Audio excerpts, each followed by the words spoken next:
आप सुन रहे हैं ई ऑडियो एफएम। ये है प्राचीन भारत का इतिहास, भारत की जड़ों से जुड़ी एक सतत यात्रा। चलिए आगे बढ़ते हैं। नासिक, कार्ले और कन्हेरी के अभिलेखों में दाताओं के नाम अंकित हैं, जैसे सुवर्णकार, ताम्रकार, वर्णिक, नापित और यहां तक कि दास दासी भी। इससे यह सिद्ध होता है कि कला सामूहिक धर्म प्रेरणा का परिणाम थी। राजा ने इसे संरक्षण दिया, पर जन सहयोग ने इसे आत्मा दी। 8 कलात्मक और ऐतिहासिक महत्व।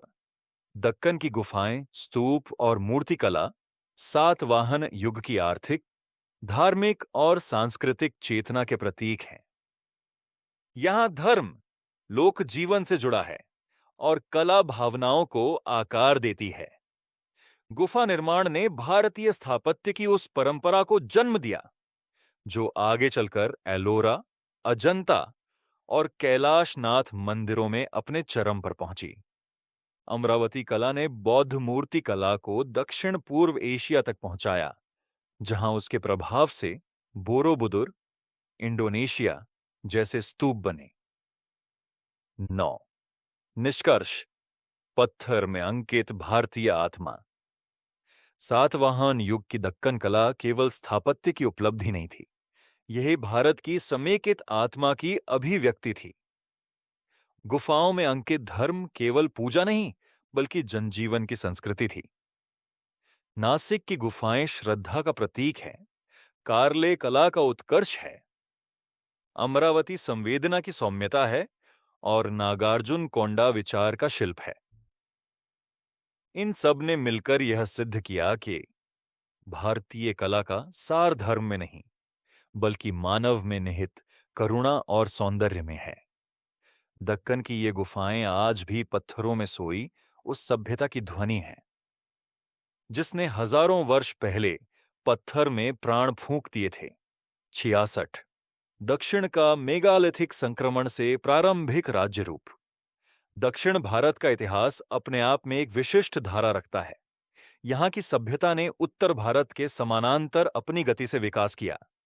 जहां गंगा यमुना की घाटी में आर्य समाज वैदिक और लौह युगीन संक्रमण से गुजर रहा था, वहीं दक्षिण भारत में मेगालिथिक संस्कृति यानी विशाल पत्थरों से निर्मित स्मारकों और समाधियों की परंपरा धीरे धीरे प्रारंभिक राज्य रूपों में बदल रही थी। यह परिवर्तन केवल आर्थिक या राजनैतिक नहीं था, यह सांस्कृतिक, तकनीकी और सामाजिक विकास की गहराई से जुड़ा हुआ था। यही वह काल था जिसने आगे चलकर चेर, चोल और पांड्य जैसे संगम राज्यों की नींव रखी। 1 मेगालिथिक संस्कृति का स्वरूप और भौगोलिक विस्तार। मेगालिथिक शब्द का अर्थ है मेगा यानी विशाल और लिथोस यानी पत्थर। यह उन स्थलों और स्मारकों को संदर्भित करता है जहां मृतकों के सम्मान में या स्मरणार्थ बड़े पत्थरों से कब्र स्मारक बनाए जाते थे। ये स्थलों पर पाए जाने वाले विशाल पत्थर दक्षिण भारत की पहाड़ियों, पठारों और घाटियों में बिखरे पड़े हैं। तमिलनाडु, कर्नाटक, आंध्र प्रदेश और केरल तक। दक्षिण भारत में मेगालिथिक संस्कृति लगभग 1000 ईसा पूर्व से तीसरी शताब्दी ईसा पूर्व तक विकसित हुई। इस काल में लोहे के औजारों का प्रयोग बढ़ा, कृषि में स्थायित्व आया और पशुपालन के साथ साथ स्थानीय व्यापार ने भी आकार लिया। यह वही युग था जब पत्थर आधारित दफन संस्कारों से कृषि केंद्रित स्थायी समाज का उदय हुआ। 2 मेगालिथिक जीवन पद्धति, दफन संस्कार और सामाजिक संकेत।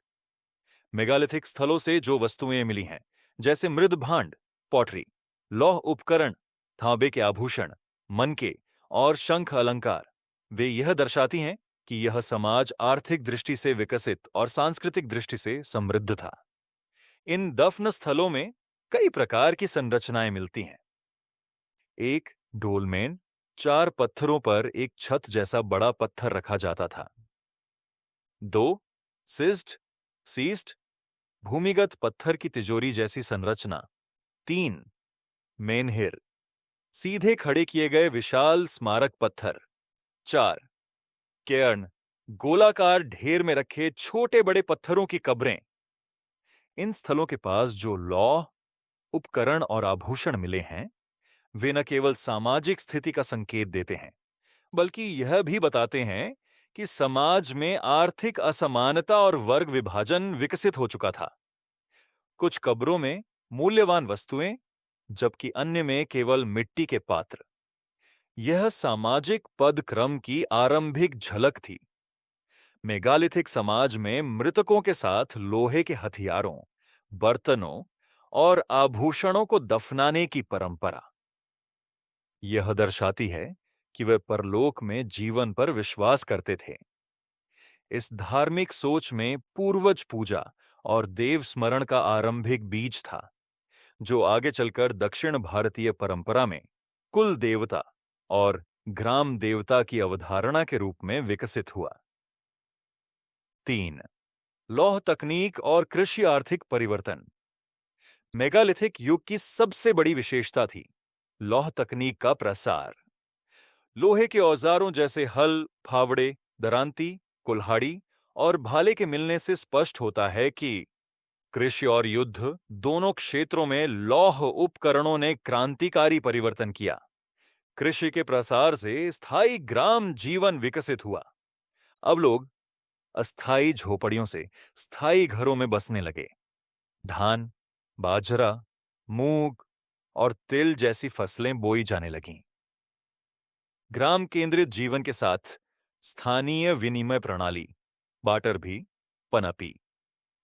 कृषि उत्पादन में बढ़ोतरी से जनसंख्या बढ़ी और यही वृद्धि आगे चलकर राजनीतिक संगठनों का आधार बनी। अर्थात कृषि आधारित स्थायित्व ने राज्य व्यवस्था की सामाजिक नींव रखी। 4. स्थानीय व्यापार और प्रारंभिक नगरीकरण के संकेत। मेगालिथिक स्थलों से मनके, शंख आभूषण, धातु बर्तन और मिट्टी के पात्र बड़ी मात्रा में मिले हैं। इनमें से कई वस्तुएं स्थानीय नहीं थीं। इससे यह स्पष्ट है कि विभिन्न समूहों के बीच वस्तु विनिमय और व्यापारिक संपर्क स्थापित हो चुका था। ताम्र और लोहा जैसी धातुओं का आदान प्रदान उत्तर भारत और तटीय क्षेत्रों के व्यापारिक नेटवर्क से जुड़ा था। दक्षिण भारत का यह व्यापार धीरे धीरे समुद्री व्यापार की दिशा में भी अग्रसर हुआ, जो आगे चलकर संगम युग में रोमन व्यापार का माध्यम बना। कई स्थलों जैसे ब्रह्मगिरी, मास्की, हल्लूर, पयमपट्टनम, संथानूर और आदिचनल्लूर से मिट्टी के पात्रों पर ब्राह्मी लिपि के आरंभिक चिन्ह भी मिले हैं। यह इस बात का संकेत है कि लेखन और अभिलेखन की प्रक्रिया प्रारंभ हो चुकी थी। यह ज्ञान संपदा राज्य संगठन के उदय की पूर्व पीठिका थी। 5. सामाजिक संगठन और सत्ता संरचना का प्रारंभिक रूप। मेगालिथिक समाजों में वंश आधारित नेतृत्व का उदय हो चुका था। दफन स्थलों के आकार और वस्तुओं की भिन्नता यह दर्शाती है कि समाज में प्रधान वर्ग, चीफ्स और साधारण वर्ग का विभाजन था। इन प्रमुखों को बाद के ग्रंथों में वेलिर या कुरुम्बर कहा गया। वे न केवल युद्धनायक थे, बल्कि कृषि और व्यापार के संरक्षक भी। उनके अधीन सैनिक दल, पुरोहित और शिल्पकार कार्य करते थे। इस प्रकार सामाजिक वर्ग विभाजन और नेतृत्व की परंपरा से प्रारंभिक राजनीतिक सत्ता की नींव बनी। यही नेतृत्व आगे चलकर संगमकालीन राजाओं, चेर, चोल और पांड्य के रूप में उभरा। 6. धर्म, प्रतीक और कलात्मक संकेत। मेगालिथिक स्थलों से प्राप्त मूर्तियां और प्रतीक यह दिखाते हैं कि धर्म उस समय भी जनजीवन में गहराई से जुड़ा था। सर्प, वृक्ष, सूर्य और महिला आकृतियां, इन प्रतीकों ने आगे चलकर देवी देवता के रूप धारण किए। पत्थरों पर उकेरी गई रेखाएं और आकृतियां सूर्य चक्र, शंख आकृति और त्रिशूल जैसे चिन्हों के प्रारंभिक रूप हैं। इनका प्रयोग केवल धार्मिक नहीं, बल्कि सामुदायिक पहचान के लिए भी होता था। इस काल की मूर्तिकला में कठोरता और सरलता दोनों हैं। यह कला सौंदर्य नहीं, बल्कि संस्कार और प्रतीक की भाषा बोलती है। 7. प्रारंभिक नगर और सत्ता केंद्रों की पहचान। तीसरी शताब्दी ईसा पूर्व तक कुछ स्थलों ने अर्धनगरीय स्वरूप लेना शुरू कर दिया था। ब्रह्मगिरी, संथानूर और कोडुमनाल जैसे स्थानों पर धातु कार्यशालाओं, भंडारण गृहों और मिट्टी के चूल्हों के प्रमाण मिले हैं। यह संकेत है कि अब उत्पादन का संगठन और वितरण का नियंत्रण केंद्रित रूप में किया जाने लगा था, अर्थात राज्य सत्ता का बीज अंकुरित हो चुका था। इसी प्रक्रिया से आगे चलकर नगर और जनपद जैसी अवधारणाएं विकसित हुईं। राजा अब केवल योद्धा नहीं रहा, वह कर संग्रह करता और संरक्षक भी बन गया। 8. उत्तर भारत से सांस्कृतिक संपर्क। मेगालिथिक और उत्तर वैदिक समाजों के बीच प्रत्यक्ष संपर्क के प्रमाण भी मिलते हैं। ब्राह्मी लिपि का उपयोग, लौह प्रौद्योगिकी का प्रसार और धार्मिक प्रतीकों की समानता यह दर्शाती है कि दक्षिण भारत उत्तर के सांस्कृतिक प्रवाह से पूरी तरह पृथक नहीं था। मौर्य शासन के काल में, विशेषकर अशोक के समय, बौद्ध धर्म का प्रसार दक्षिण तक पहुंचा। यह प्रसार पहले से विद्यमान मेगालिथिक परंपराओं के साथ घुल मिल गया। इससे एक नया सांस्कृतिक संगम बना, जिसे हम बाद में संगम युग के रूप में पहचानते हैं। 9 मेगालिथिक से राज्य रूप में संक्रमण का सार। मेगालिथिक समाज में जो तत्व दिखते हैं, स्थायी कृषि, वर्ग विभाजन, लौह उपकरण, लेखन और व्यापार, वही आगे चलकर राज्य सत्ता के मूल स्तंभ बने। यह संक्रमण धीमा था, पर गहरा। यह किसी एक राजा या युद्ध से नहीं हुआ, बल्कि सदियों की सामाजिक परिपक्वता से निकला परिणाम था। जिन गांवों में कब्रें थीं, वहां बाद में राज्य केंद्र बने। जिन नेताओं ने कब्रें बनवाईं, वही आगे चलकर स्थानीय राजा बने। यह रूपांतरण भारत की सभ्यता के विकास का अद्भुत उदाहरण है, जहां परंपरा ने परिवर्तन को जन्म दिया और पत्थर के युग ने राज्य के युग की दिशा तय की। 10. ऐतिहासिक महत्व, सभ्यता की दक्षिणी धारा का उत्कर्ष। मेगालिथिक संस्कृति से प्रारंभिक राज्यों की यात्रा यह दिखाती है कि दक्षिण भारत ने अपने विकास का मार्ग स्वयं रचा। यह प्रक्रिया स्वतंत्र थी, परंतु भारतीय परंपरा से जुड़ी हुई भी। राजनीतिक दृष्टि से यह युग पूर्व संगम काल था, जहां सत्ता का केंद्र बन रहा था। आर्थिक दृष्टि से यह लौह आधारित कृषि और व्यापारिक स्थायित्व का युग था। सांस्कृतिक दृष्टि से यह धर्म, प्रतीक और लोक विश्वासों का संगम था। इसी धरातल पर आगे चलकर तमिल संगम युग के महान राज्य उभरे। चेर, चोल और पांड्य, जो भारतीय इतिहास के दक्षिणी प्रवाह की प्रमुख धारा बने। यह दक्षिण का वह अध्याय था जहां पत्थरों की कब्रों से राज सिंहासन तक की यात्रा पूरी हुई, जहां मृत्यु के स्मारक जीवन की सभ्यता बन गए और जहां परंपरा ने सत्ता को जन्म दिया। भाग 67, संगम साहित्य, स्रोत, भाषा, संकलन परंपरा। दक्षिण भारत का इतिहास केवल पत्थरों, सिक्कों या अभिलेखों में नहीं, बल्कि उसकी सबसे प्राचीन और समृद्ध सांस्कृतिक धारा संगम साहित्य में जीवित है। यह साहित्य न केवल तमिल भाषा की गौरव गाथा है, बल्कि उस समाज, राजनीति, धर्म और संस्कृति का जीवंत प्रतिबिंब है जिसने भारतीय सभ्यता को एक पूर्णता दी। संगम युग, जिसका काल लगभग 3री शताब्दी ईसा पूर्व से 3री शताब्दी ईस्वी तक माना जाता है, दक्षिण भारत में संगठित राज्य रूप, विकसित भाषा और उन्नत सामाजिक चेतना का काल था। इस काल के कवि, राजा, व्यापारी स्त्रियां और योद्धा सभी इस साहित्य के पात्र हैं। संगम ग्रंथों को पढ़ना मानो उस समय के तमिलकम को अपनी आंखों से देखना है। उसकी धरती, उसकी नदियां, उसकी स्त्रियां, उसके राजा, उसकी साधारण जनता और उनके स्वाभाविक जीवन की गंध। एक, संगम। अर्थ और ऐतिहासिक अवधारणा।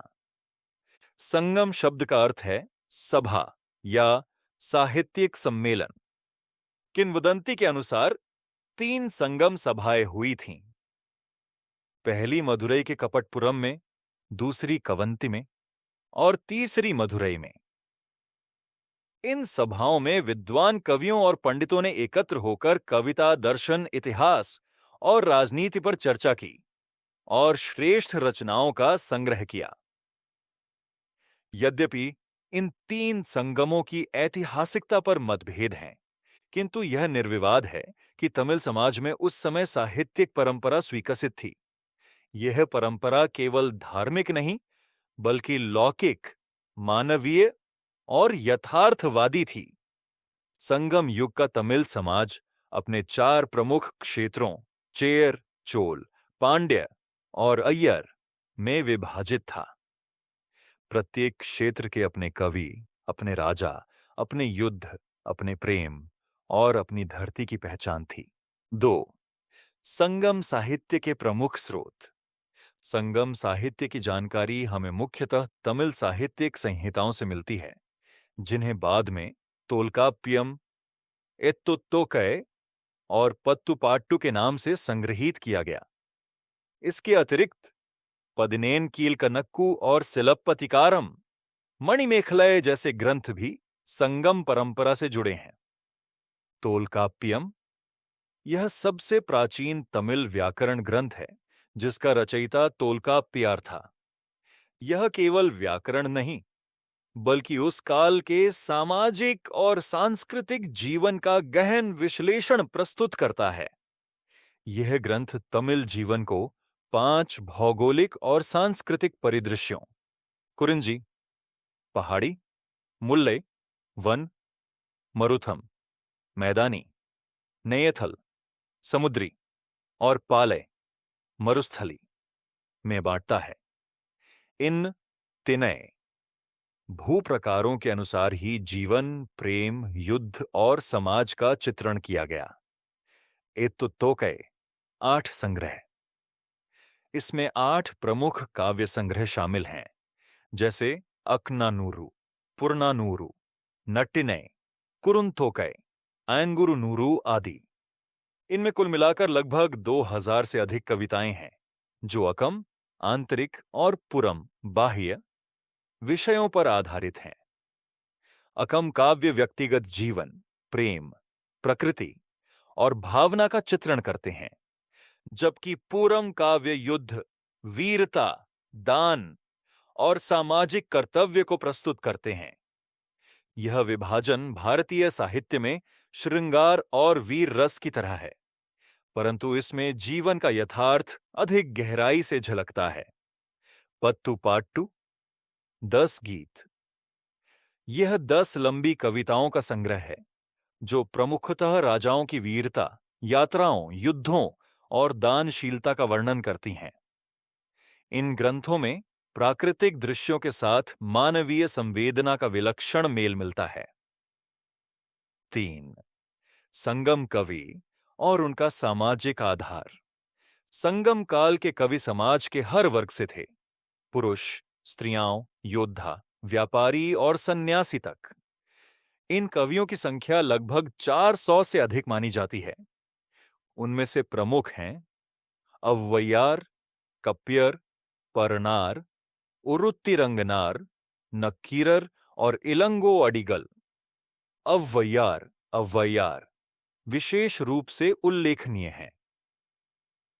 वे न केवल तमिल साहित्य की पहली स्त्री कवयित्री थीं, बल्कि उन्होंने नैतिकता, शिक्षा और प्रेम पर अत्यंत सरल किंतु प्रभावशाली कविताएं लिखीं। उनकी पंक्तियां आज भी तमिल लोक जीवन का हिस्सा हैं।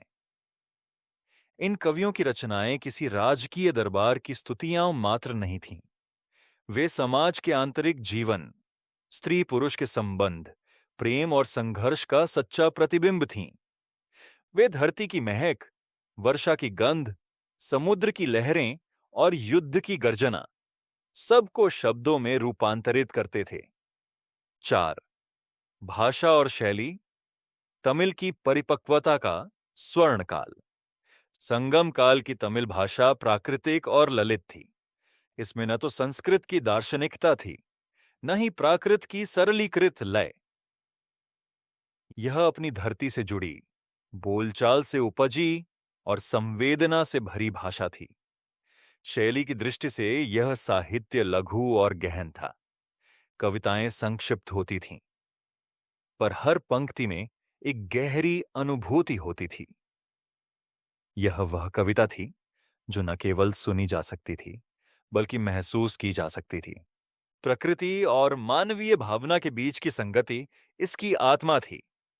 कवि मनुष्य के भावों को धरती के परिदृश्य से जोड़ते थे, जैसे कुरिंजी में प्रेम का मिलन, नैयथल में विरह, मुल्लय में प्रतीक्षा, मरुथम में झगड़ा और पालय में दुख। यह केवल काव्य विधान नहीं, बल्कि जीवन का भूगोल था। 5. संकलन परंपरा और साहित्य संग्रह की प्रक्रिया। संगम ग्रंथों का संकलन एक दीर्घ ऐतिहासिक प्रक्रिया का परिणाम था। प्रारंभिक कविताएं मौखिक परंपरा में जीवित रहीं। कवि उन्हें सभाओं में गाते, श्रोतागण स्मृति में रखते और पीढ़ियों तक दोहराते रहे। बाद में पांड्य राजाओं के संरक्षण में मदुरई की तीसरी संगम सभा में इन रचनाओं को संकलित और वर्गीकृत किया गया। इस कार्य में तमिल विद्वानों और पुरोहितों ने बड़ी भूमिका निभाई। संग्रह प्रक्रिया में रचनाओं को अकमपुरम विषयों, कवियों और विषय वस्तु के आधार पर व्यवस्थित किया गया। इसीलिए संगम ग्रंथ केवल साहित्यिक दस्तावेज नहीं, बल्कि ऐतिहासिक स्रोत भी हैं।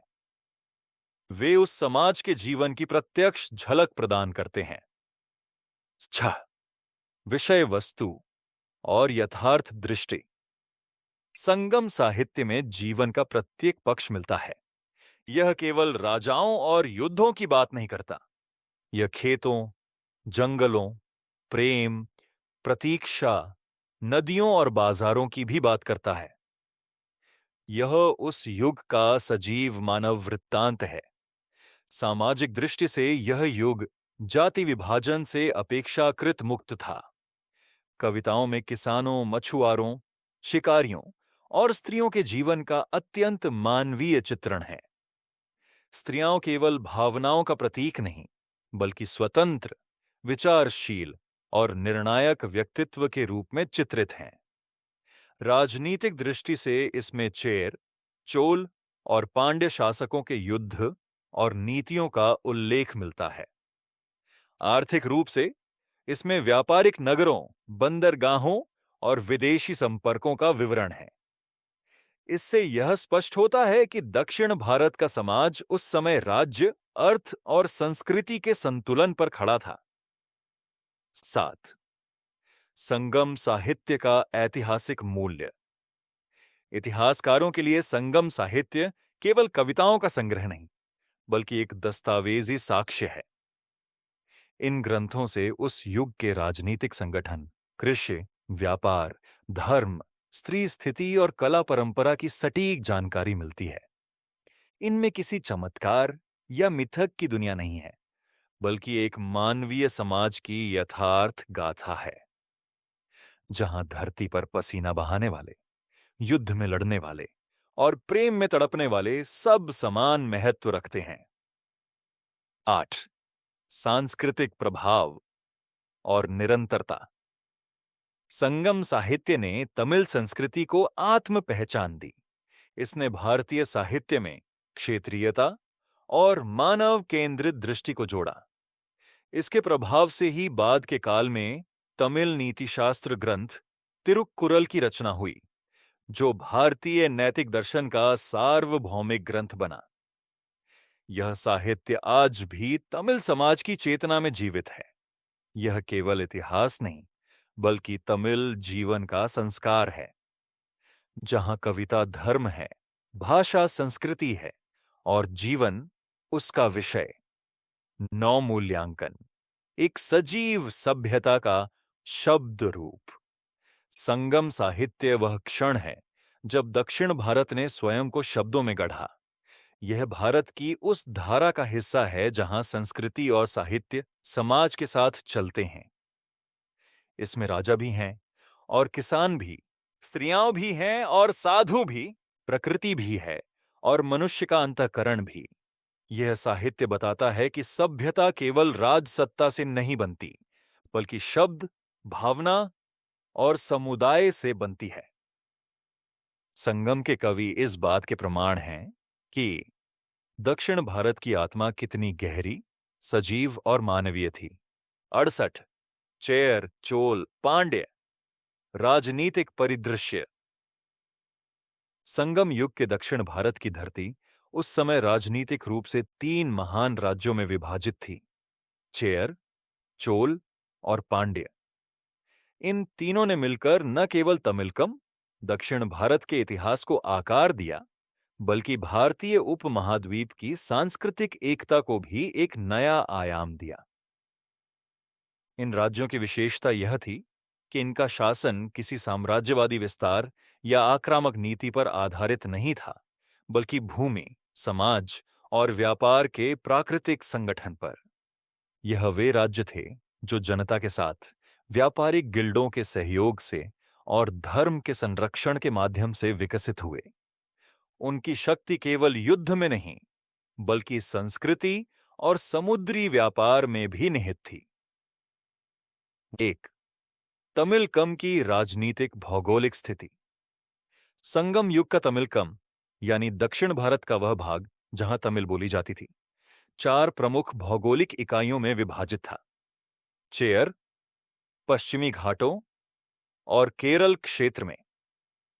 चोल, कावेरी डेल्टा और मध्य तमिलनाडु में। पांड्य, मदुरई और दक्षिणी तमिल क्षेत्र में। और अय्यर या तोंडई, उत्तर में कांचीपुरम तक। इनमें चेर, चोल और पांड्य, जिन्हें मूवेंद्र कहा जाता था, तमिल सभ्यता के मुख्य स्तंभ बने। इन राज्यों का क्षेत्र नदी घाटियों से जुड़ा था, जहां उपजाऊ भूमि, समुद्र तटीय बंदरगाह और प्राकृतिक संसाधन राजनीतिक स्थायित्व और आर्थिक समृद्धि के आधार बने। 2. चेर राज्य, पश्चिमी तट का व्यापारी साम्राज्य। चेर राज्य का केंद्र केरल और पश्चिमी तमिलनाडु के क्षेत्र में था। उनकी राजधानी वंजी, आधुनिक कोल्लम या कोडुंगलूर के समीप थी। चेर शासक स्वयं को वन पर्वतों के स्वामी कहते थे, क्योंकि उनका भूभाग पश्चिमी घाटों से घिरा था। संगम साहित्य में उदयन चेरलातन, सेनगुट्टुवन और पेरुमाल जैसे चेर शासकों का उल्लेख मिलता है। इनमें सेनगुट्टुवन चेरल, रेड चेरा सबसे प्रसिद्ध हैं। उनकी वीरता और धर्म पालन के कारण उन्हें धर्म चेरल कहा गया। सेनगुट्टुवन का उल्लेख सिलप्पतिकारम में किया गया है, जहां उन्हें कन्नगी, स्त्री पवित्रता की प्रतीक, के सम्मान में कन्याकुमारी से वंजी तक यात्रा करने वाले राजा के रूप में चित्रित किया गया है। चेर राज्य की सबसे बड़ी विशेषता थी उसका विदेशी व्यापार। पश्चिमी तट के बंदरगाह मुजिरिस, मुच्चिरी, तोंडी, निलक्किल और कोलम रोमन साम्राज्य के साथ व्यापार के केंद्र थे। पेरिप्लस ऑफ द एरिथ्रियन सी में मुजिरिस का उल्लेख सबसे समृद्ध भारतीय बंदरगाह के रूप में हुआ है। चेर शासन कृषि और व्यापार पर आधारित था। राजा राजनैतिक प्रमुख था, परंतु स्थानीय सरदारों और गिल्डों को पर्याप्त स्वायत्तता प्राप्त थी। यह एक संघ समान राज्य संरचना थी, जिसमें आर्थिक जीवन ने राजनीतिक स्थायित्व को जन्म दिया। 3. चोल राज्य, कावेरी की धरती पर शक्ति और समृद्धि का संगम। चोल राज्य तमिलकम का सबसे सशक्त और संगठित साम्राज्य था। इसकी भूमि उपजाऊ कावेरी डेल्टा में स्थित थी, जहां नदी, सिंचाई और कृषि ने जनजीवन को स्थायित्व दिया। राजधानी उरैयूर, आधुनिक तिरुचिरापल्ली और बाद में कावेरी पट्टनम, पुहार थी। चोल शासक अपने को सेनगोल उदय्यार, न्यायदंड के स्वामी, कहते थे। उनका शासन संगठित, केंद्रीकृत और प्रशासनिक दृष्टि से परिपक्व था। राजा को वनमर या वेलिर सरदारों का सहयोग प्राप्त था। संगम साहित्य में करिकाल चोल का उल्लेख सबसे प्रसिद्ध है। वे चोल राज्य के महान शासक माने जाते हैं, जिन्होंने राजनीतिक एकता के साथ आर्थिक विकास को भी गति दी। करिकाल चोल लगभग पहली दूसरी शताब्दी ईस्वी म्यूनिक से कावेरी नदी पर विशाल बांध कल्लानाई बनवाया, जो आज भी ग्रेट एनिकट के नाम से जाना जाता है। यह भारत के प्राचीनतम जल प्रबंधन कार्यों में से एक है। उनकी सेना ने कई पड़ोसी राज्यों को पराजित किया और तटीय बंदरगाहों के माध्यम से रोमन और दक्षिण पूर्व एशिया से व्यापार को बढ़ावा दिया। पुहार बंदरगाह उस समय अंतर्राष्ट्रीय वाणिज्य का केंद्र था। यहां से रेशम, मसाले, मोती और हाथी दांत निर्यात होते थे, जबकि रोमन सोना, शराब और धातु वस्तुएं आयात होती थीं। राजनीतिक दृष्टि से चोल राज्य में राजा के साथ एक परिषद, मंत्रिमंडल कार्य करती थी, जिसमें वनीगर, व्यापारी, वेलेर, स्थानीय सरदार और अमात्यर अधिकारी सम्मिलित थे। यह प्रशासनिक संगठन आगे चलकर मध्यकालीन चोल साम्राज्य, राजराज और राजेंद्र के समय का आधार बना। 4 पांड्य राज्य, दक्षिणी भारत का सांस्कृतिक केंद्र। पांड्य राज्य तमिलकम के दक्षिणी भाग, विशेषकर मदुरई और इसके आसपास के क्षेत्रों में स्थित था। मदुरई उस समय का सांस्कृतिक और साहित्यिक केंद्र था। यहीं तीसरी संगम सभा आयोजित हुई थी, जहां से तमिल साहित्य का सुव्यवस्थित संग्रह प्रारंभ हुआ।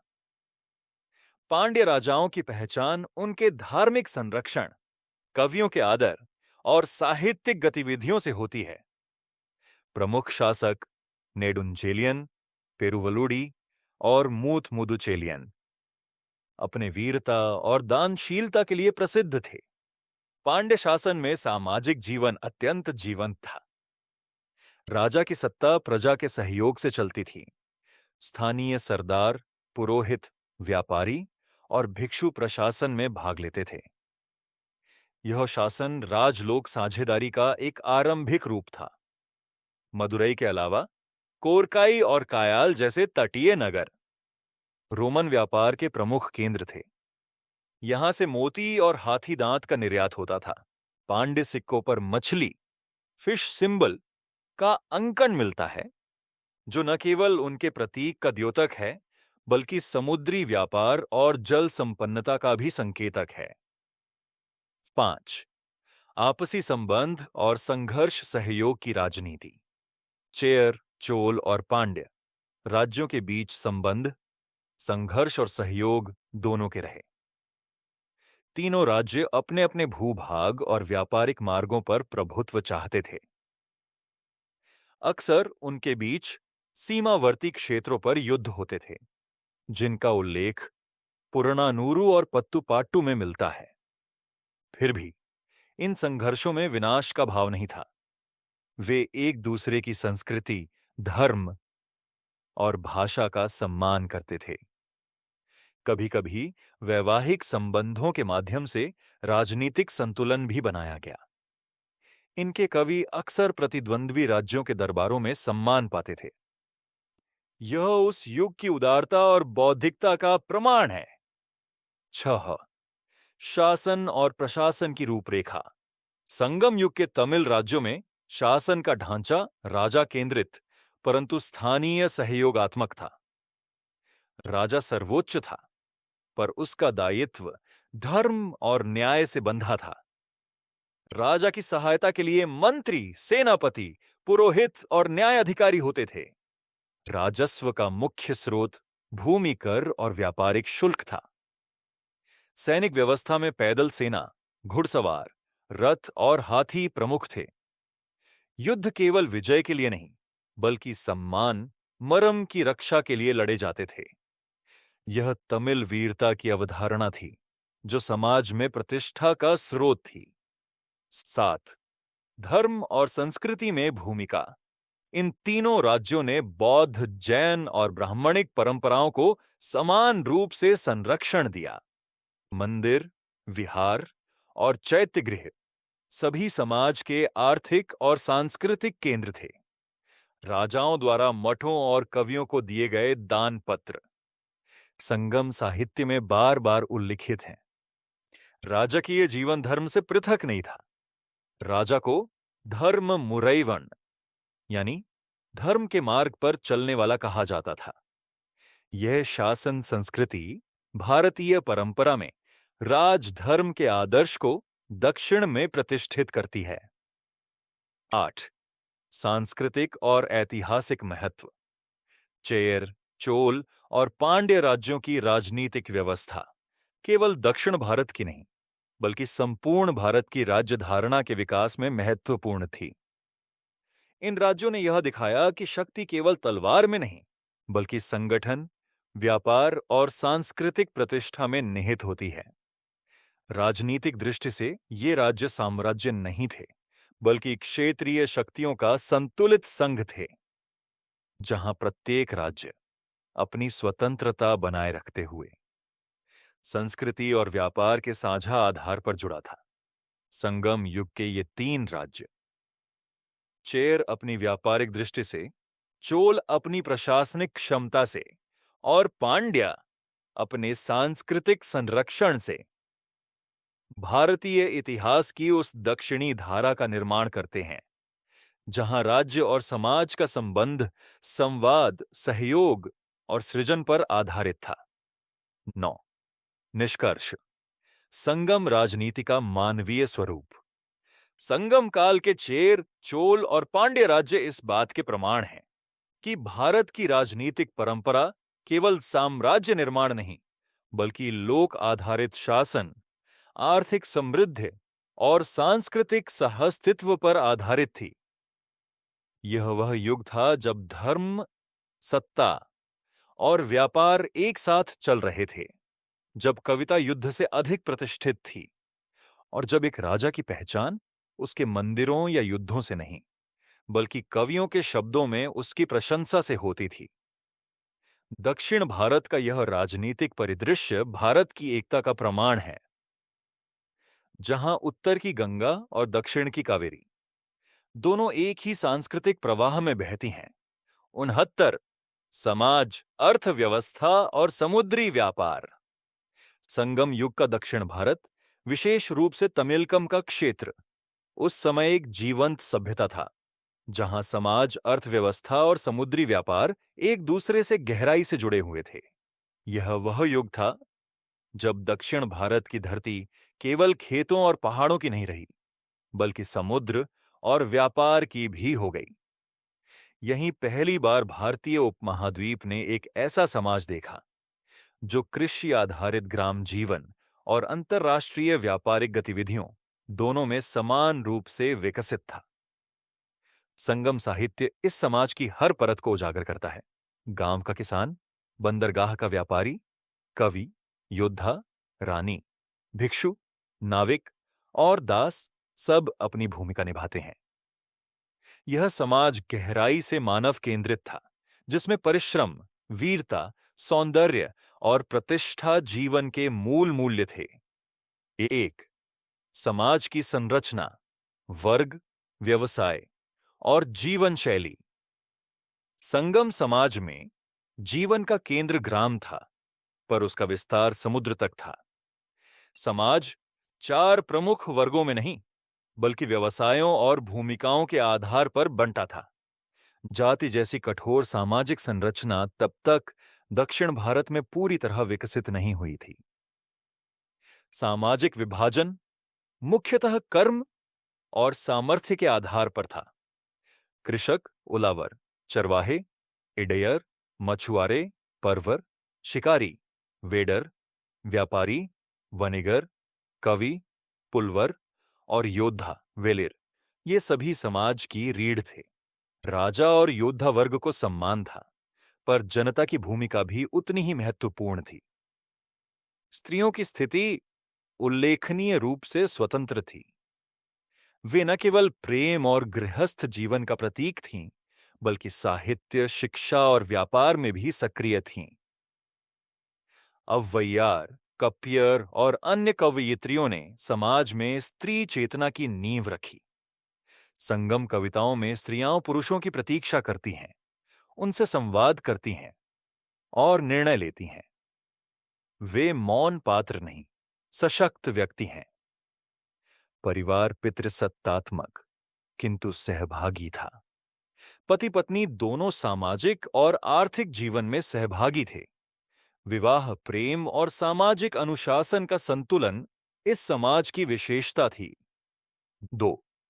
ग्राम और नगरीय जीवन का संतुलन। संगम समाज दो समानांतर जीवन धाराओं पर चलता था, ग्राम और नगर। ग्राम कृषि और पशुपालन पर आधारित था, जबकि नगर व्यापार और शासन का केंद्र थे। ग्रामों में कृषि भूमि राजा या स्थानीय मुखिया के नियंत्रण में होती थी और किसान उसे कर देकर जोतते थे। इन किसानों को उलावर कहा गया है। उनकी मेहनत पर समाज का अन्न भंडार टिका था। शहरों और नगरों में वनिगर यानी व्यापारी वर्ग प्रमुख भूमिका निभाता था। नगरों में बाजार, अंगड़ी और व्यापारिक संघ, गिल्ड थे, जहां विभिन्न वस्तुओं का आदान प्रदान होता था। नगरों के आसपास कारीगरों की बस्तियां थीं। लुहार, बुनकर, स्वर्णकार, मूर्तिकार और नाविक। शहरों की दीवारों पर चित्रकारी, मंदिरों में संगीत और बाजारों में विदेशी वस्तुएं। यह उस समय के समृद्ध शहरी जीवन का संकेत था। 3. अर्थव्यवस्था का आधार, कृषि और उत्पादन। संगम अर्थव्यवस्था का सबसे बड़ा स्तंभ था कृषि। कावेरी, वैगई, पेरियार और पांबा नदियों की घाटियां उपजाऊ थीं। धान, यव, जौ, बाजरा, तिल और गन्ना जैसी फसलें उगाई जाती थीं। कावेरी डेल्टा की सिंचाई व्यवस्था, जिसे करिकाल चोल ने बांध से सशक्त किया, कृषि संपन्नता का प्रतीक थी। पशुपालन में गाय, भैंस, बकरी, हाथी और घोड़े महत्वपूर्ण थे। गाय भैंस का दूध, घोड़े का युद्ध में प्रयोग और हाथी का धार्मिक राजनीतिक महत्व था। राजा भूमि कर वसूल करता था, जो उत्पादन के एक भाग के रूप में लिया जाता था। कृषक उत्पादन का एक हिस्सा मंदिरों, मठों और गिल्डों को भी दान करते थे। इससे आर्थिक और धार्मिक संस्थाएं एक दूसरे से जुड़ी रहीं। 4.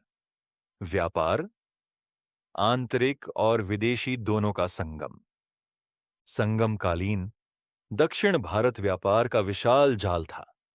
व्यापार के दो प्रमुख रूप थे, स्थलीय अंतर्राज्यीय और समुद्री अंतर्राष्ट्रीय। स्थलीय व्यापार गांव-गांव और नगर-नगर के बीच चलता था। पट्टिनम किलई यानी 16 प्रकार की पेशेवर जातियां में से कई व्यापार और शिल्प से जुड़ी थीं। घोड़े, मसाले, वस्त्र, मोती और धातुएं प्रमुख वस्तुएं थीं। समुद्री व्यापार ने दक्षिण भारत को विश्व के मानचित्र पर स्थापित किया।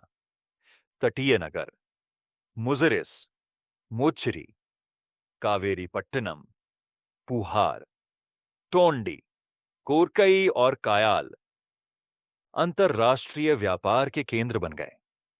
रोमन व्यापारी सोना, शराब, धातु बर्तन और मूंगे लाते थे और बदले में दक्षिण भारत से मसाले, मोती, हाथी दांत, काली मिर्च, वस्त्र और रेशम ले जाते थे। पेरिप्लस ऑफ द एरिथ्रियन सी और प्लिनी जैसे रोमन लेखकों ने इस व्यापार का विस्तार से वर्णन किया है। उनके अनुसार दक्षिण भारत के बंदरगाहों पर रोमन सिक्के इतनी मात्रा में थे कि सोना भारत में बह रहा था। आज भी मुजिरिस, अल्पुजा, करूर और कोडुमनाल से हजारों रोमन सिक्के, कांच के पात्र और सिरेमिक मिले हैं। यह स्पष्ट प्रमाण है कि यह क्षेत्र वैश्विक व्यापार नेटवर्क का अंग था। 5 व्यापारिक संगठन और गिल्डें। व्यापार केवल व्यक्ति नहीं, बल्कि संगठनों, गिल्डों के माध्यम से होता था। इन गिल्डों को वनिगर संघम कहा गया। वे व्यापार, परिवहन और मूल्य निर्धारण के साथ-साथ मंदिरों और समाज के कार्यों में भी भाग लेती थीं। गिल्डें राजा को कर देती थीं, बदले में उन्हें सुरक्षा और बंदरगाह सुविधाएं मिलती थीं। गिल्डें धर्मार्थ कार्य भी करती थीं, मंदिर बनवाना, पानी के टैंक बनवाना और अनाज भंडारण। इस प्रकार व्यापार आर्थिक ही नहीं, सामाजिक शक्ति का भी केंद्र था। 6 मुद्रा और विनिमय प्रणाली। संगम युग में विनिमय की पुरानी प्रथा, बार्टर, अब सिक्कों पर आधारित अर्थव्यवस्था में बदल रही थी। तमिल क्षेत्रों में ताम्र, सीसे और चांदी के सिक्के मिलते हैं, जिन पर मछली, नाव, हाथी या चक्र जैसे प्रतीक अंकित हैं। ये प्रतीक क्षेत्रीय पहचान और राजकीय प्राधिकार दोनों को दर्शाते हैं। इसके अलावा रोमन दीनार, डेनारी और ऑरेलियस सिक्के भी बड़े पैमाने पर प्रयोग में थे। यह दर्शाता है कि मुद्रा ने आर्थिक विनिमय को सरल और संगठित बना दिया था। 7. सामाजिक जीवन और मूल्य प्रणाली। संगम समाज में मरम, सम्मान, अरम, धर्म और इनबम, आनंद, ये 3 मूल्य सर्वोच्च माने जाते थे। मरम वीरता और आत्मसम्मान का प्रतीक था, अरम सामाजिक कर्तव्य का और इनबम व्यक्तिगत जीवन की सुख संवेदना का। यह संतुलन ही उस समाज की आत्मा था। किसान के लिए मरम था खेत की रक्षा, योद्धा के लिए रण में साहस और कवि के लिए शब्दों की ईमानदारी। कविताओं में समाज का जीवन न केवल भौतिक समृद्धि से, बल्कि नैतिक संतुलन से भी जुड़ा दिखता है। यह समाज भोगवादी नहीं, बल्कि संवेदनशील था। धन और यश दोनों को केवल साधन माना गया, उद्देश्य नहीं। 8. समुद्री जीवन और नाविक संस्कृति। संगम युग का समुद्री जीवन भारतीय इतिहास में एक नई दिशा लाया। समुद्र केवल सीमा नहीं था, वह जीवन का मार्ग था, व्यापार, यात्रा और संपर्क का। तमिल नाविक अरब सागर और बंगाल की खाड़ी में कुशलता से यात्रा करते थे। मुसिरिस और पुहार से जहाज रोमन मिस्र के बंदरगाह बेरनिस और म्योस हॉर्मोस तक जाते थे। इन यात्राओं में मौसमी पवनों, मॉनसून विंड्स का ज्ञान निर्णायक था। तमिल नाविक इन हवाओं के चक्र का गहन अनुभव रखते थे। समुद्री व्यापार ने न केवल अर्थव्यवस्था को समृद्ध किया, बल्कि सांस्कृतिक आदान प्रदान को भी जन्म दिया। दक्षिण भारत से धर्म, कला और भाषा दक्षिण पूर्व एशिया तक पहुंची। यही वह आधार था जिस पर आगे चलकर भारतीयकरण, इंडियनाइजेशन की प्रक्रिया फली फूली। 9. धर्म और अर्थ के संबंध। संगम युग में धर्म का अर्थ नैतिक जीवन था, न कि केवल पूजा। कवियों ने अरम यानी धर्म को मनुष्य के कर्तव्य से जोड़ा। व्यापारी भी धर्मार्थ कार्यों को अपने व्यापार का अंग मानते थे। मंदिर और मठ व्यापारिक मार्गों के केंद्र थे, जहां से कर और दान दोनों प्रवाहित होते थे। इस प्रकार समाज की अर्थव्यवस्था और धर्म एक दूसरे से जुड़े हुए थे। धन केवल उपभोग के लिए नहीं, साझेदारी और दान के लिए था। 10. सांस्कृतिक प्रभाव और ऐतिहासिक महत्व। संगम युग का समाज भारतीय इतिहास में एक अद्वितीय संतुलन का उदाहरण है, जहां किसान और व्यापारी, राजा और कवि, पुरुष और स्त्री सभी समान सम्मान के अधिकारी थे। यह वह समाज था जहां काम और करुणा साथ साथ चलते थे, जहां व्यापार लाभ के लिए नहीं, प्रतिष्ठा के लिए किया जाता था, और जहां समुद्र केवल जल नहीं, संस्कृति का सेतु था। इस युग की सामाजिक और आर्थिक संरचना ने आगे चलकर दक्षिण भारत के महान साम्राज्यों चोल, पल्लव और पांड्य की नींव रखी। यह संगम समाज भारत की उस आत्मा का प्रतीक था जो श्रम, सौंदर्य और संस्कृति के मेल से सभ्यता को आकार देती है। 70 धर्म, मान्यताएं और सांस्कृतिक जीवन। संगम युग का धर्म, मान्यताएं और सांस्कृतिक जीवन भारत के धार्मिक इतिहास में एक विशिष्ट स्थान रखते हैं। यह वह काल था जब दक्षिण भारत की धार्मिक चेतना वैदिक परंपराओं से स्वतंत्र रूप में विकसित हो रही थी, किंतु उसके साथ संवाद भी बनाए हुए थी। संगम समाज का धर्म किसी एक देवता, संप्रदाय या पंथ तक सीमित नहीं था। यह एक ऐसा धर्म था जो प्रकृति पूजा, पूर्वज स्मरण, नैतिकता और सामाजिक जिम्मेदारी, इन सब का समन्वय करता था। यहां धर्म जीवन का मार्ग था, पर जीवन पर उसका बोझ नहीं था।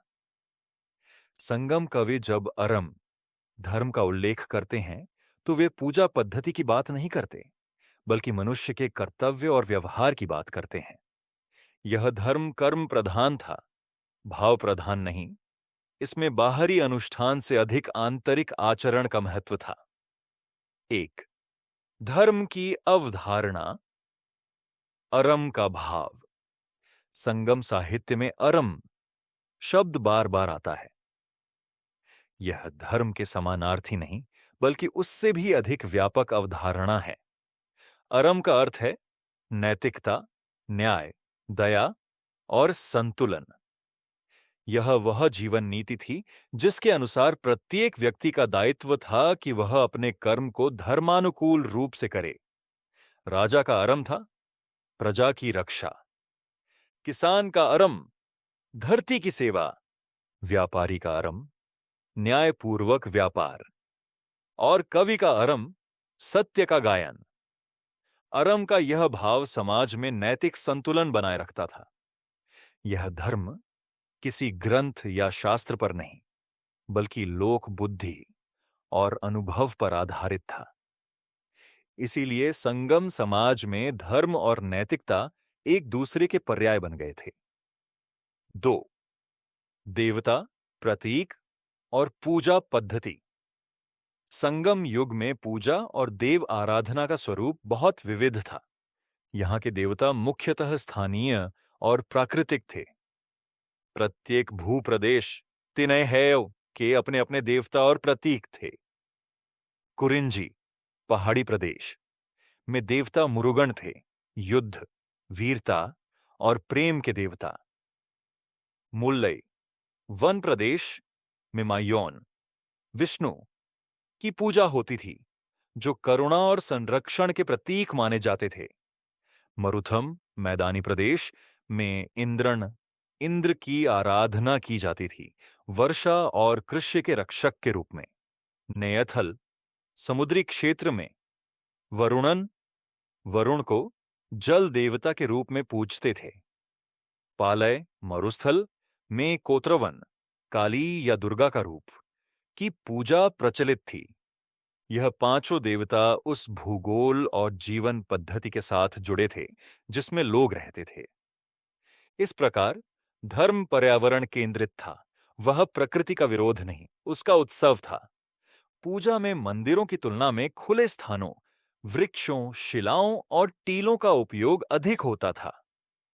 मेगालिथिक परंपरा से चली आ रही पूर्वज पूजा का प्रभाव भी अब तक विद्यमान था। लोग अपने पूर्वजों के सम्मान में बलि या भोज आयोजित करते थे। यह पूजा अनुष्ठानिक कम और सामुदायिक अधिक थी। एक ऐसी प्रक्रिया जिसमें धर्म, संस्कृति और सामाजिक बंधन एक हो जाते थे। 3. धार्मिक परंपराएं। विविधता में सह अस्तित्व। संगम युग में वैदिक, जैन और बौद्ध परंपराएं एक साथ विद्यमान थीं। इनमें संघर्ष नहीं, बल्कि संवाद था। वैदिक धर्म के कुछ अनुष्ठान, जैसे यज्ञ और अग्नि पूजन, दक्षिण में पहुंच चुके थे। राजा के राज्याभिषेक के समय यज्ञ कराए जाते थे, परंतु संगम कवियों की रचनाओं में यह यज्ञ किसी कर्म कांड का प्रतीक नहीं, बल्कि न्याय प्रतिज्ञा का प्रतीक था। जैन और बौद्ध भिक्षु इस काल में दक्षिण भारत पहुंच चुके थे। कई संगम कवि, विशेषकर ममुल्लनार और सेत्तल जैसे, जैन विचारधारा से प्रभावित थे। उनकी कविताओं में अहिंसा, संयम और तप का उल्लेख मिलता है। बौद्ध धर्म का प्रसार विशेष रूप से चेर और पांड्य राज्यों में हुआ। मदुरै एवं कावेरीपट्टिनम में बौद्ध विहारों के अवशेष मिले हैं। इन विहारों में व्यापारी और नाविक दान देते थे, जिससे धर्म और व्यापार का गठबंधन बन गया। इस काल का धर्म बहुलतावादी था। कोई एक देवता सर्वोच्च नहीं था। हर संप्रदाय को स्थान और सम्मान था। यह सहिष्णुता दक्षिण भारतीय समाज की सांस्कृतिक आत्मा थी। 4. नैतिकता और जीवन दर्शन। धर्म केवल पूजा नहीं, बल्कि आचरण का मापदंड था। संगम कवि कहते हैं, धर्म वह है जो समाज को जोड़ता है और अधर्म वह जो उसे तोड़ता है। इस दृष्टि से धर्म एक सामाजिक अनुबंध बन गया था। तिरुक्कुरल, यद्यपि यह संगम पश्चात ग्रंथ है, पर उसी परंपरा की धारा में आता है, इस विचार को आगे बढ़ाता है। उसमें अरम को मानव जीवन का सर्वोच्च गुण बताया गया है। अरम से बढ़कर कुछ नहीं। अरम से ही सुख और यश दोनों मिलते हैं।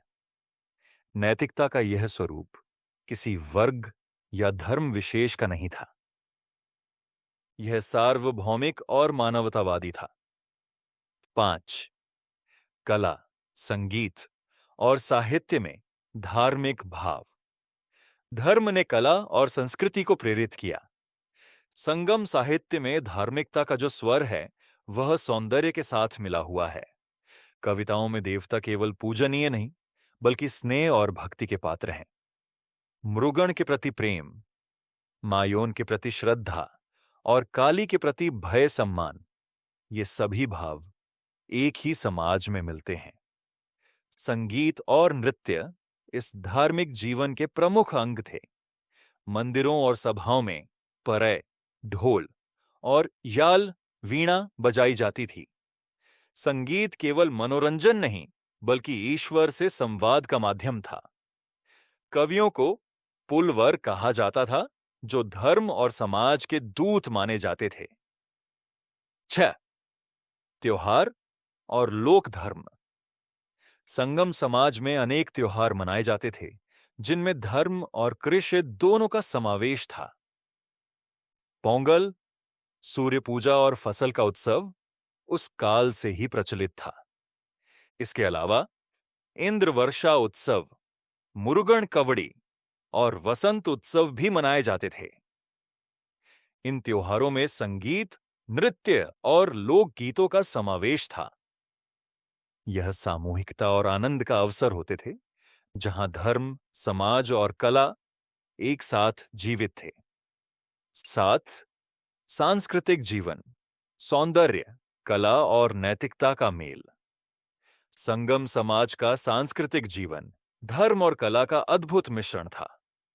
कला केवल अलंकरण नहीं, बल्कि जीवन की अनुभूति का माध्यम थी।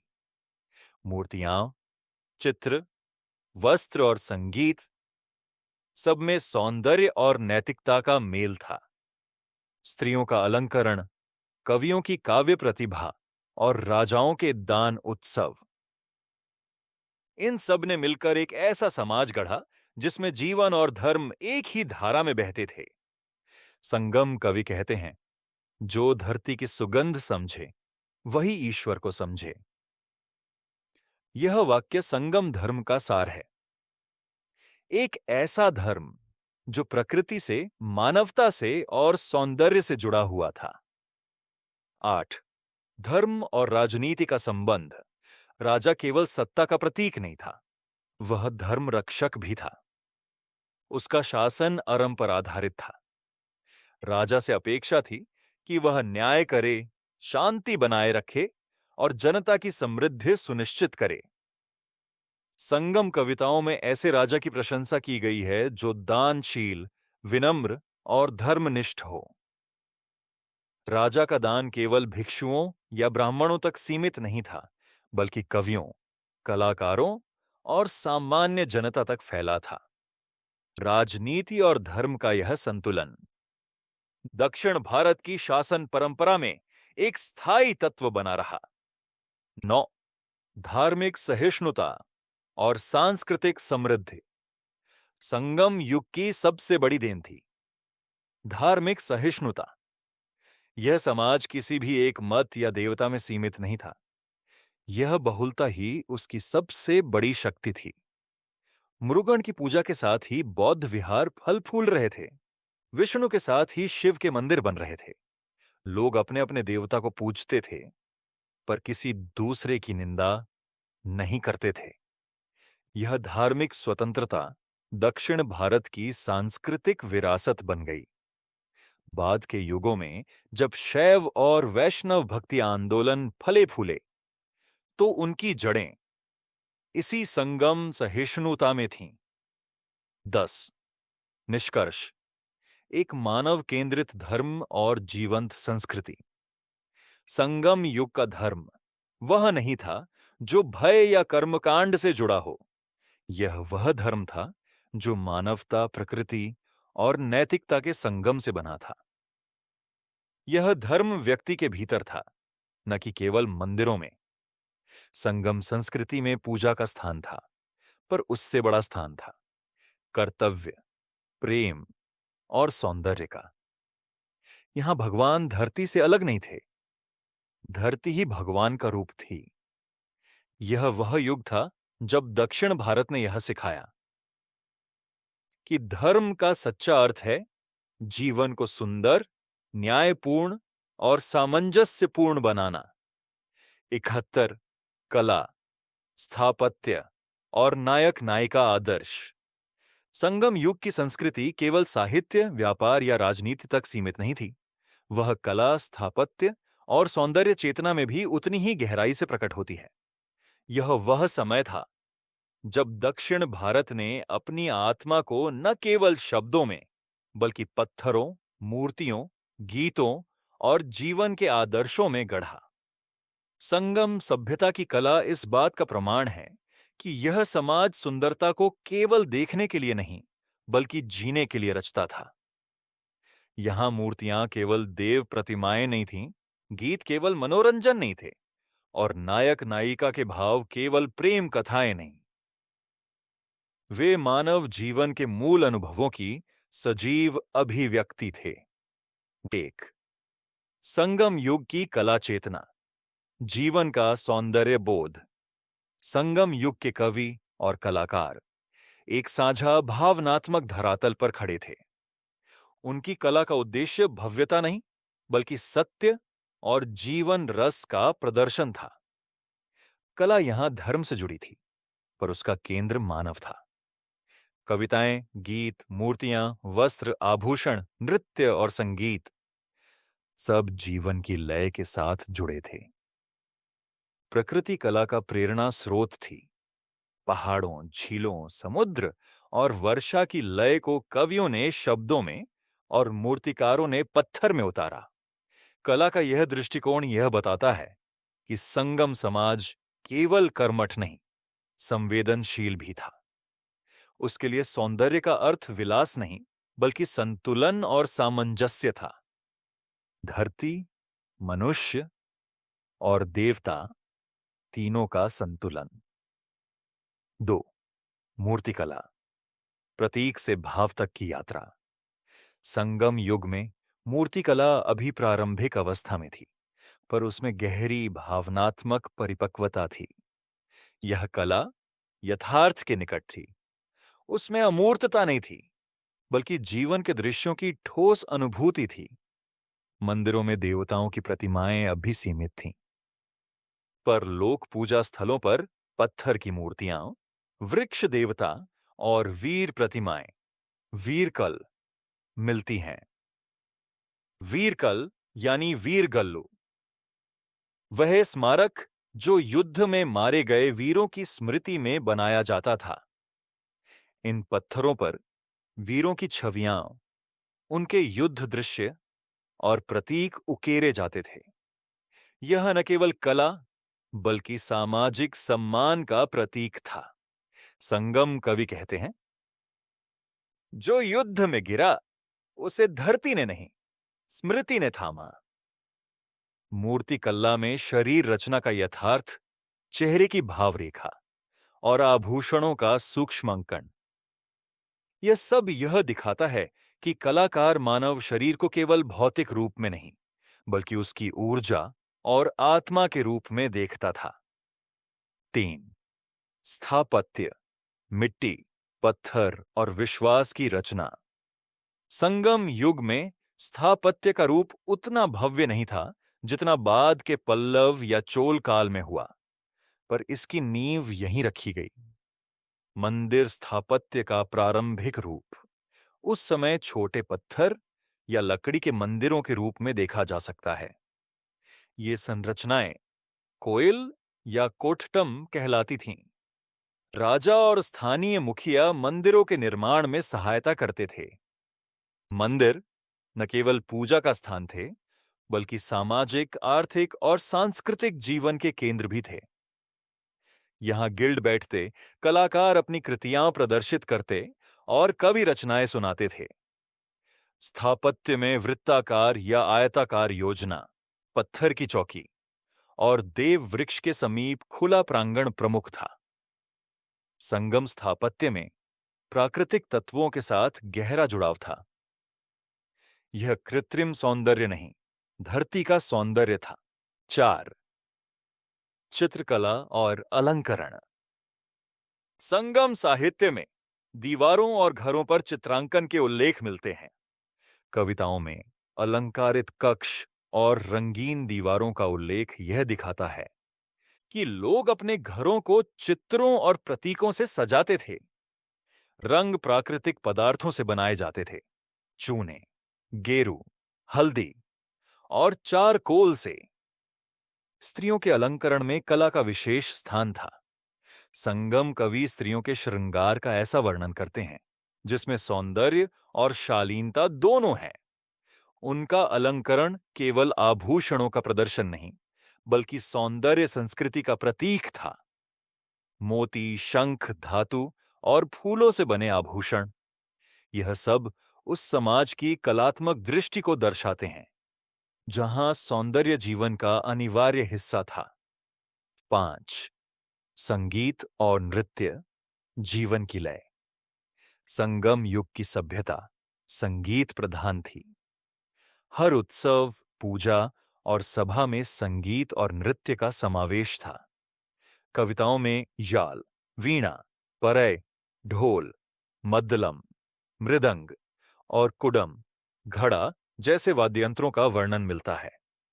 नृत्य समाज का सामूहिक अनुभव था। मंदिरों और राजसभाओं में नर्तकियाओं, अट्टलार, प्रदर्शन करती थीं। यह नृत्य केवल मनोरंजन नहीं, बल्कि भाव अभिव्यक्ति और कथा वाचन का माध्यम था। संगम कवि लिखते हैं, नृत्य वह भाषा है जो शब्दों से पहले बोलती है। कला की यह परंपरा बाद में भरतनाट्यम जैसे शास्त्रीय नृत्य रूपों में विकसित हुई। 6. साहित्य और कला का परस्पर संबंध। संगम युग का साहित्य और कला एक ही वृक्ष की दो शाखाएं थीं। कविताएं चित्र बन जाती थीं और चित्र कविताएं बोलते प्रतीत होते थे। संगम कवियों की भाषा में इतनी दृश्यात्मकता है कि हर पंक्ति किसी मूर्ति या चित्र की तरह दिखाई देती है। उदाहरण के लिए, जब कवि प्रेम की प्रतीक्षा को मुल्लय के फूल के मुरझाने से जोड़ता है, तो वह केवल भाव नहीं, एक दृश्य अनुभव रच रहा होता है। यह वही कलात्मक दृष्टि है जो मूर्तिकला, चित्रकला और स्थापत्य में रूपांतरित हुई। 7. नायक नायिका आदर्श, जीवन और प्रेम का दर्शन। संगम साहित्य में नायक नायिका केवल पात्र नहीं, बल्कि समाज की संवेदनशील आत्मा है।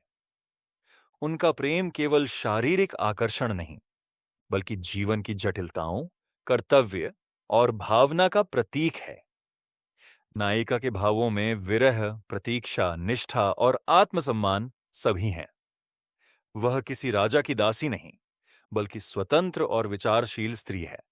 वह प्रेम करती है, पर मर्यादा भी जानती है। नायक का आदर्श वीरता और संवेदनशीलता का संगम है। वह योद्धा भी है, प्रेमी भी। उसका साहस युद्ध में है, पर करुणा हृदय में।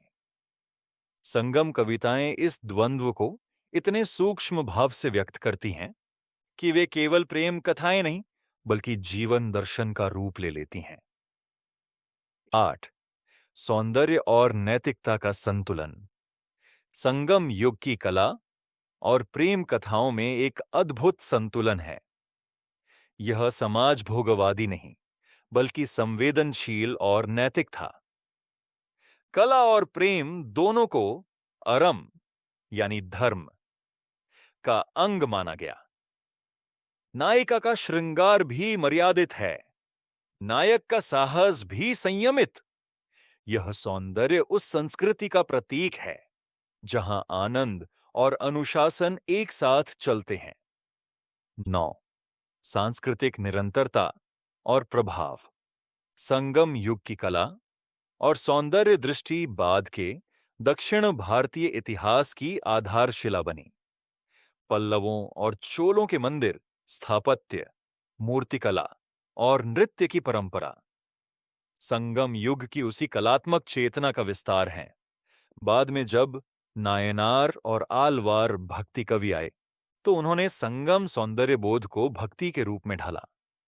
इस तरह संगम कला केवल इतिहास नहीं, बल्कि जीवित संस्कृति है, जो आज भी तमिल समाज की आत्मा में प्रवाहित है। 10. निष्कर्ष। जीवन ही कला है। संगम युग का यह अध्याय हमें बताता है कि कला और जीवन दो अलग चीजें नहीं हैं। यह वह समय था जब मनुष्य ने सौंदर्य और नैतिकता, प्रेम और धर्म, कर्म और काव्य सबको एक ही सूत्र में बांधा। इस समाज के लिए कला पूजा थी और प्रेम उसका प्रसाद। नायक और नायिका केवल पात्र नहीं, बल्कि जीवन के प्रतीक हैं। वे धरती की लय में सांस लेते हैं और संस्कृति की स्मृति में सदा जीवित रहते हैं। 72 ग्रामीण नगरीय संरचनाएं, श्रेणियां, गिल्ड, श्रमिक, शिल्पी। संगम युग और उसके पश्चात दक्षिण भारत का समाज केवल साहित्य या धर्म में ही समृद्ध नहीं था, बल्कि अपनी आर्थिक और सामाजिक संरचना में भी अत्यंत सुसंगठित और गतिशील था। यह वह समय था जब भारत में पहली बार गांव और नगर दोनों ने एक साथ और एक दूसरे के सहयोग से विकास किया। जहां गांव उत्पादन का केंद्र था, वहीं नगर वितरण, व्यापार और संगठन का प्रतीक बन गए। कृषि, शिल्प, व्यापार और प्रशासन, ये चारों मिलकर एक ऐसी सामाजिक संरचना बनाते हैं जिसने भारतीय अर्थव्यवस्था को न केवल टिकाऊ बनाया, बल्कि आगे चलकर मध्यकालीन नगर संस्कृति की नींव रखी। इस भाग में हम देखते हैं कि उस समय का ग्रामीण और नगरीय जीवन केवल आर्थिक इकाइयां नहीं थे, बल्कि वे अपने आप में सामाजिक और सांस्कृतिक संगठन थे, जहां श्रमिक, कारीगर, व्यापारी और शासक सब एक ही आर्थिक शरीर के विभिन्न अंगों की तरह कार्य करते थे। 1. ग्रामीण जीवन, कृषि और उत्पादन का केंद्र। संगम युग में भारत की जीवन रेखा गांव था। ग्राम को केवल भौगोलिक इकाई नहीं, बल्कि एक जीवंत सामाजिक इकाई माना जाता था। यहाँ का समाज भूमि पर निर्भर था। भूमि ही उत्पादन का साधन थी और भूमि ही सामाजिक प्रतिष्ठा का आधार। गांवों में कृषि का कार्य अधिकांशतः परिवारों या छोटे समुदायों द्वारा किया जाता था। भूमि स्वामित्व के 3 रूप पाए जाते थे। 1. राजा की भूमि, राजस्व योग्य। 2. सामूहिक या ग्राम भूमि, सामाजिक उपयोग हेतु। और 3. दान या ब्रह्मदेय भूमि, मंदिरों व विद्वानों को दान में दी गई। भूमि की उर्वरता के अनुसार कृषि विविध प्रकार की थी।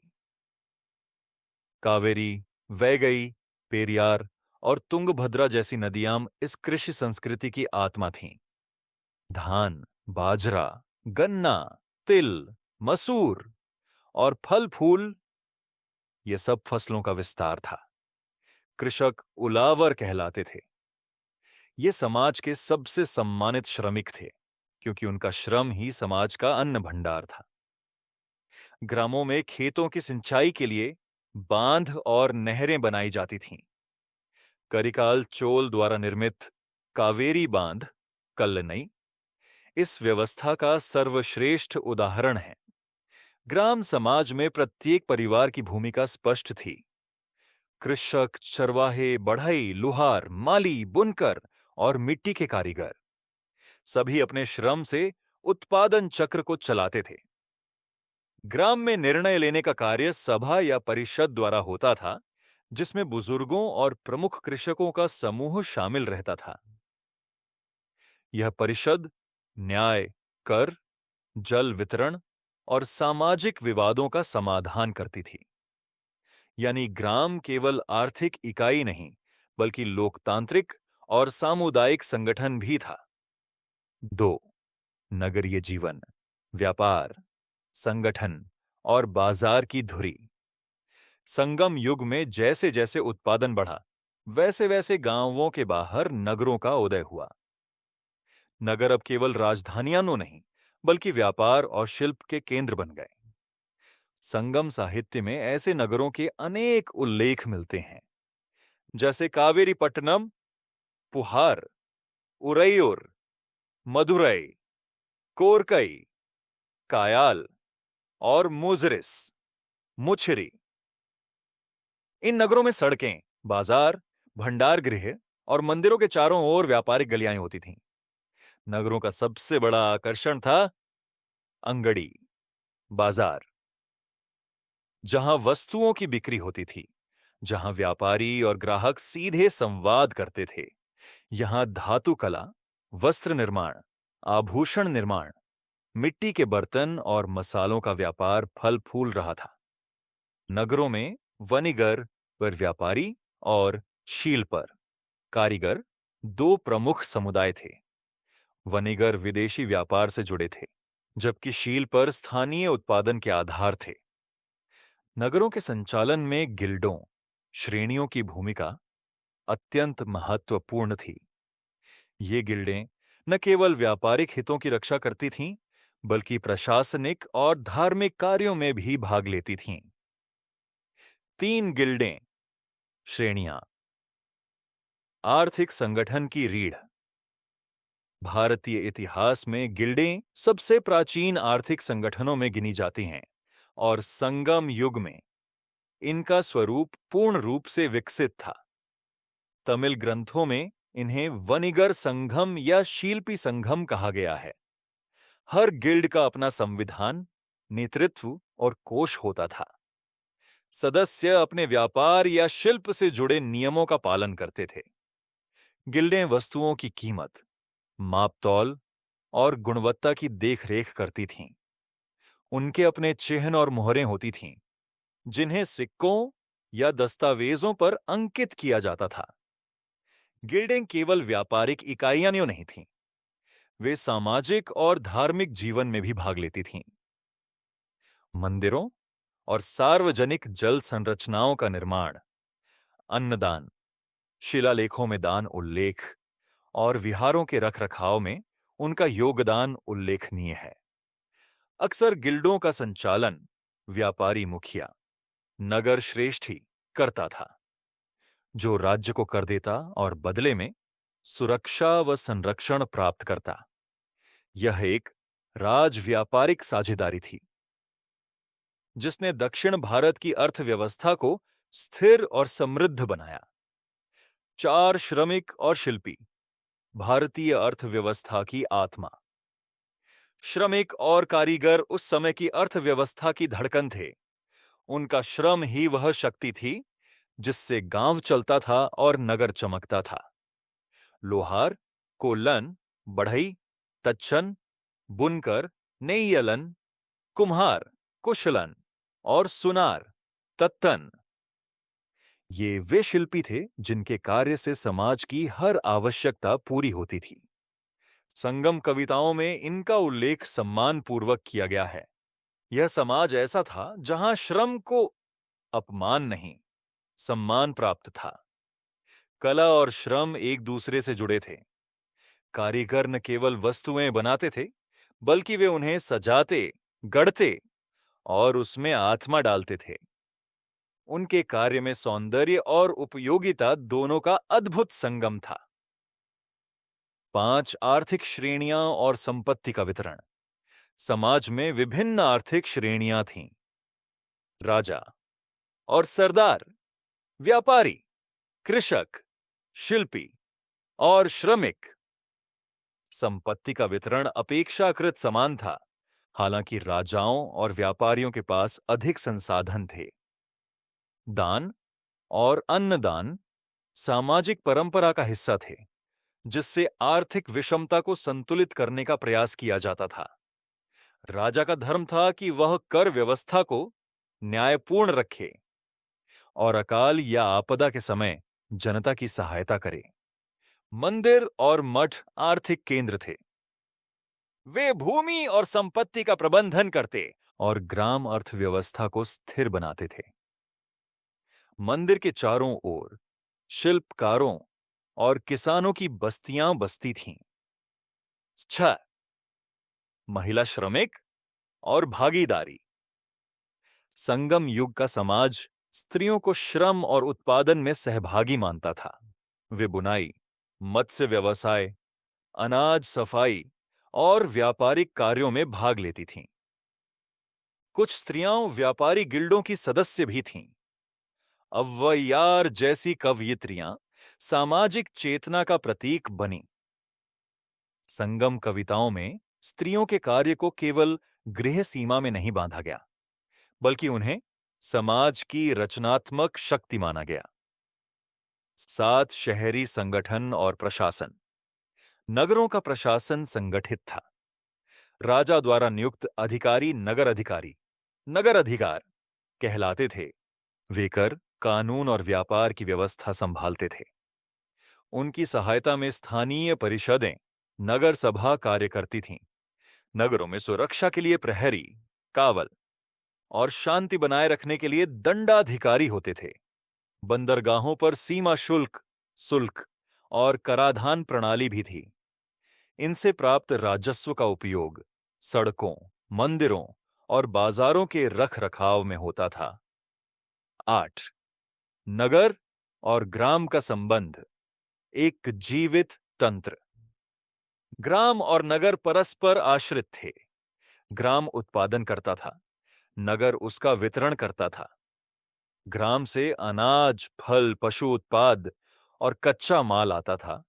नगर से औजार, वस्त्र, आभूषण और धातुएं लौटती थीं। यह आर्थिक तंत्र केंद्रीकृत नहीं, बल्कि समेकित था। राजा इस संतुलन का संरक्षक था, पर उसका नियंत्रण सामाजिक परंपरा और गिल्डों की मर्यादा से बंधा था। 9 ऐतिहासिक महत्व और भारतीय नगर संस्कृति की नींव। संगम युग की ग्रामीण और नगरीय संरचनाएं केवल प्रशासनिक नहीं, बल्कि सांस्कृतिक रूप से भी भारत की पहचान बनी। आप सुन रहे थे प्राचीन भारत का इतिहास, सिर्फ ऑडियो FM पर। अगले भाग में मिलते हैं भारत के गौरवशाली अतीत की एक और कड़ी के साथ।